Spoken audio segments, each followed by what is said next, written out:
Welcome to the Growing Your Business podcast. This is the show that dives into the big question, what's in it for me, for both the business and its customers? On each episode, we sit down with a business owner or leader to uncover their why, their values, and the stories that drive them to grow their business. This episode is sponsored by Russ Birch, commercial banker with Frost Bank in Plano, Texas. Joining me today on the Growing Your Business podcast is my friend Vicki Cravens, and she's written a wonderful book called Carrots Are for Closers. Hi, Vicki. Hi. How are you doing, buddy? I'm doing great. I'm so glad to have you here. I want to know, what is Carrots Are for Closers, and tell me the story about the story. Okay. Well, to make a long story short, my husband, Mark Liberio, and I have a business called Tetra VGM. And we got into that business because he had his own video production company called Tetra Media Group. And then I met him and we fell in love. And then I basically left the corporate world where I'd been doing high-tech marketing for many years.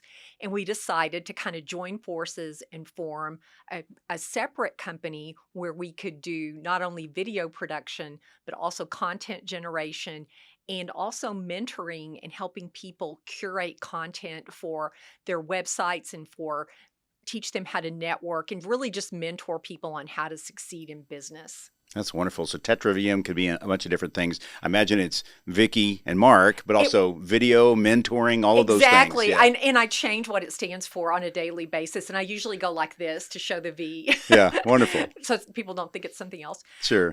So we also have, just coincidentally, a little office assistant, an 11-year-old dachshund named Farley. Oh, wonderful. And a couple of years ago, Farley was gaining weight because he loves to eat. He's just obsessed with food. So the vet said to give him baby carrots as treats because they're high fiber, but they're low calorie. So he got in the habit of going, whenever I would go into the whenever I would go into the kitchen from my home office, he would follow me and want carrots. Well, one day I looked at him and I said, Farley, carrots are for closers. That line comes from a play and a movie called Glengarry Glen Ross. I don't know if you're familiar with it, but there's a line in it where Alec Baldwin says, "No coffee for you, coffee is for closers." So a light bulb went off in my head and I thought, that would make a good name for a book. So the subtitle of the book is Business Lessons from a Small Dog with a Huge Personality. And it just kind of snowballed from there. It started out a couple hundred pages. Now it's about less than 80 pages. But it goes through all the different personality characteristics of a dachshund. Because if you think about it, dachshunds are pretty unique little animals. So they are very friendly, they're very independent, they're intelligent, they're good communicators, they're creative, they're curious, they are resilient, and they are very vigilant. So those are the 8 characteristics of dachshunds that I work into business lessons in this book. And it's narrated kind of in Farley's voice. So I like to think of it, Farley, as a cross between Sergeant Schultz on Hogan's Heroes, if you remember that show. I know nothing. I know nothing. And Warren Buffett. Oh, wow. Because he's got that kind of quirky, Yeah. whimsical aspect. And there's a lot of pictures of him in here. But he's also, there's some serious advice in there if you read it and take it to heart. It's just not your average boring business book. Well, I want to start right out of the gate and say, if you want the book, where can you find it right now? Well, starting a week from today, September 2nd, it will be available on Amazon. Terrific. Good. So they can start there. If they're already interested, they want to know where to get it right there. Exactly. So walk me back to the process, because setting out to write a book is a process. It is. So you had the inspiration. You and Farley were walking into the kitchen and all that and had that moment. Uh-huh. So the epiphany happened. Right. So you sat down, or how did you get started? That's a good question. Yeah. I had done a lot of consulting with franchises.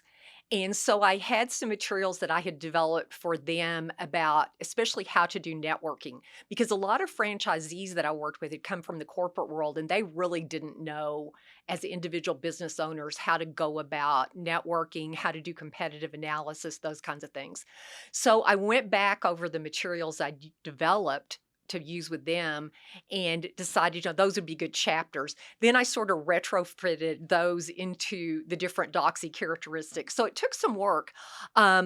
like I said, it was really long to begin with. And one of my journalist friends did the first pass at editing it. And she said, Vicki, nobody's going to read all this. And it has a lot of cute pictures in it, too. It's not all words. Yeah. But so I took it back, scaled it way back, and put a lot of it into Farley's voice. And by Farley's voice, I mean I used a little bit of German in there, not anything complicated, right. but just just gave it that little bit, like Sergeant Schultz, basically. Yeah. And that made it more funny and lighthearted. And it's a quick read. Who should read this? Everyone. Everybody should read it. Seriously, I mean, anybody who can read could read this book. It's not difficult at all. I would say it's a good fit for anyone who's either struggling with their business to get awareness of their brand and to know how to network. It's also a good fit for, say, college students who are just now learning about business. It's obviously a good fit for pet lovers because it's Farley's journey. And he's had some exciting things happen in his life, including, I won't give away what happened, but he had IVDD. Oh. So he couldn't And what is that? It's introvertible disc disease. Oh, goodness. Yeah. So is that a spine thing? It's a spine issue. Poor, so basically their spine kind of stops functioning at different points. And it's because they're so punky. I mean, the way they're built is just not normal, right?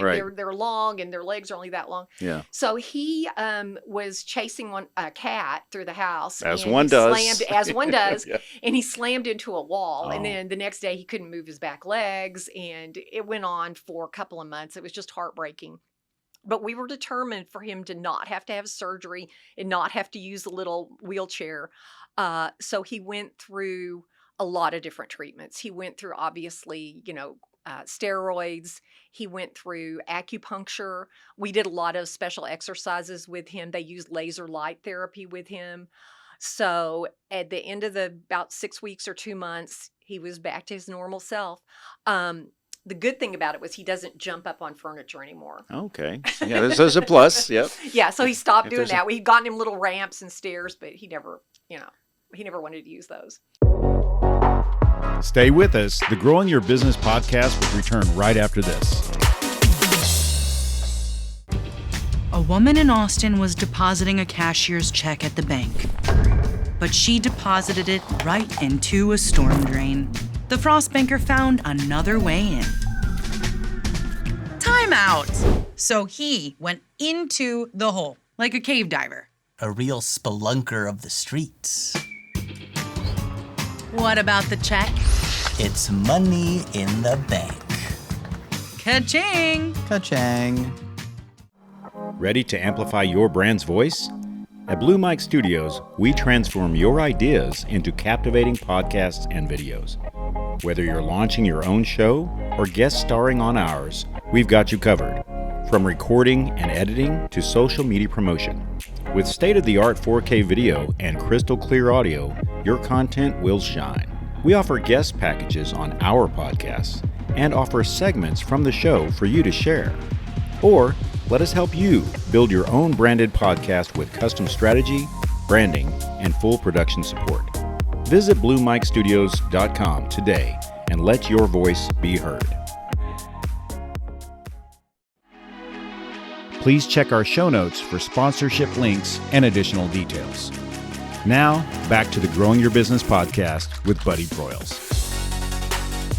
So you mentioned there are photos in the book. I can see one right there on the cover. What was the process of capturing Farley in the different emotions and ways that he contributes to the book? Full disclosure, the photo on the cover is actually Amazon. It's AI generated. Oh, interesting. Yes, okay. Because Farley would not cooperate with wearing glasses. He would wear a little necktie and he'd put a carrot in his mouth, but no way is he wearing the little glasses. Right. So in his defense, that is not him. But every other photo in there is a photo of him, and I tried to make them fit the themes. But we didn't have to really take any additional photos. I mean, just a couple, because being an only dog, and your fur baby, spoiled, and my fur baby, right? He's the only one at home now. We have an empty nest. So we had a ton of pictures of him, in Christmas pajamas, dressed like a hot dog, just, you name it. He had a big portfolio. I think there are about 50 photos of him in there. And as you were writing each chapter, you have really interesting and important business concepts and ideas,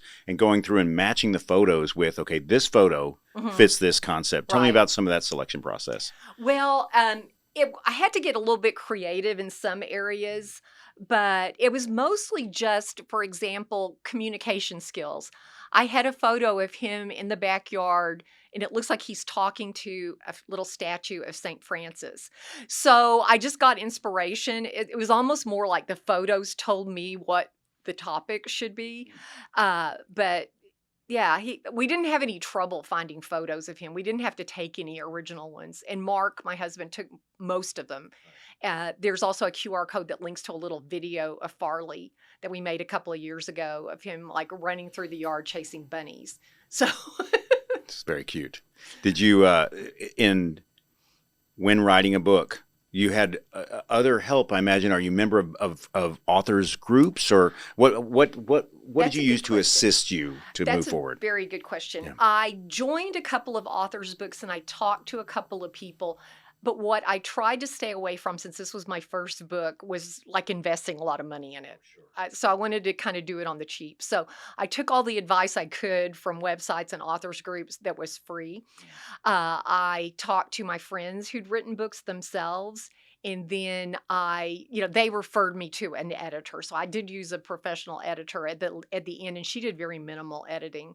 But basically, I was kind of flying on my own.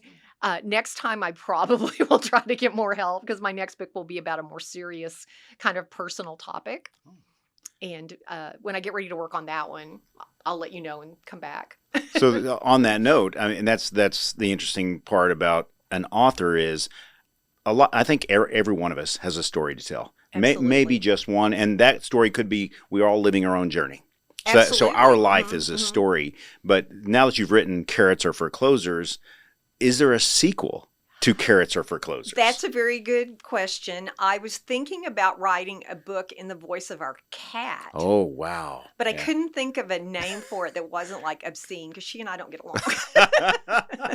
I can see that'd be a challenge. She's in love with my husband, and she doesn't like me. Interesting. No, my next book that I planned, which I was actually going to write before I wrote this one, is going to be called Letting Go of the Mountain. And that's just about like going with the flow and getting past obstacles. So, especially for women who've had to overcome obstacles in their own lives.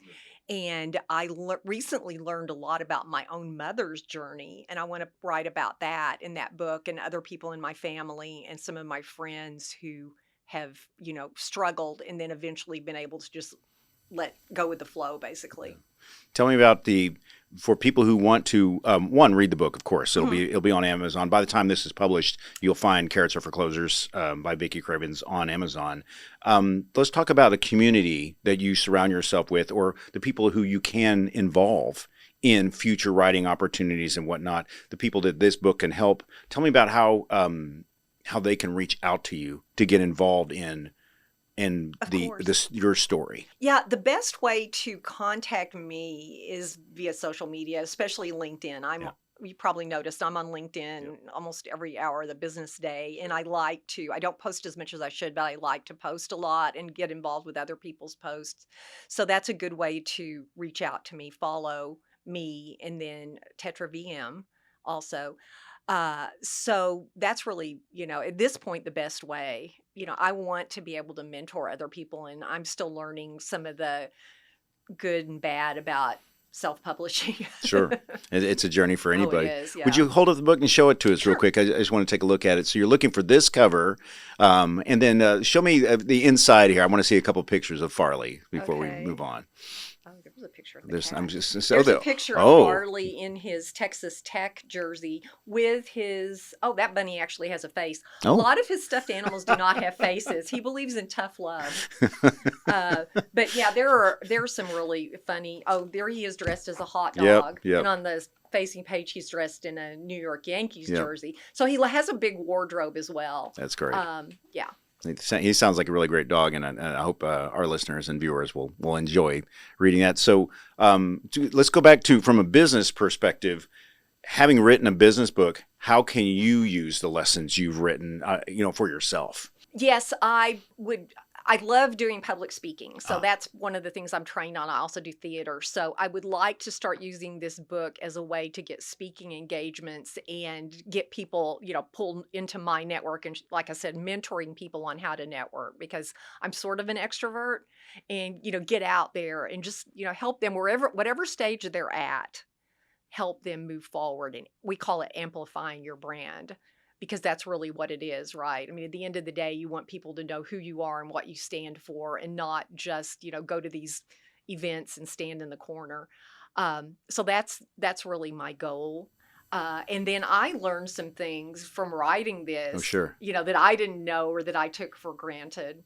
About how to partner with people and, put yourself out there. I had been doing that, but it's just a little, when you look at it from a wiener dog's perspective, if they can do it, anybody can. So. And I think that's the number one thing to overcome is you're creating a piece of art and a piece of yourself. Right. And putting it out there. And how does that feel? It feels good. I'm a little bit going through, I guess you'd call it imposter syndrome at this point, just because it is my first book. And I don't want people to think this is, a serious business book and then look at it and go, well, there was not a lot there. Because I think anybody a lot of people love Farley. If you ever look at his Frolicking with Farley hashtag. So I think that's going to help. But that's my only apprehension, I think, is that, I really want it to be a success, and I want to be able to leverage it in a number of different ways. But it feels really good. I mean, it feels good to have finally done it, and put it out there. The achievement. And let people benefit from it. So what are the best ways to keep up with what Farley is doing? Well, he has an Instagram page now. Of course he does. He's very active on my Facebook page, which is just Vicki Cravens, or Vicki Simpson Cravens, actually. But he has his own Instagram called Frolicking with Farley. And it hasn't had a lot of posts, a lot of followers, but get out there and follow that. Also on my LinkedIn page and on the Tetra VGM page, I'll be posting the QR code for the book as soon as it goes live. You don't really get it until it goes live, but I'll be posting that. So a week from today, I hope everyone will flood the Amazon with orders, right, and I'll get a lot of good reviews. Okay, and that's number one thing is find the book and enjoy it, and reach out to Vicki and keep up with Farley, and because there's a lot going on with Farley. A lot. So Vicki, thanks for coming to be on the show and sharing us your book and the accomplishment and the challenge you've overcome by publishing your first book. Thank you, Buddy. This episode was sponsored by Russ Birch, commercial banker with Frost Bank, Plano, Texas. Thank you for joining us today on the Growing Your Business podcast. Please see the show notes for links to our sponsors, our social media, and to learn more about today's guest.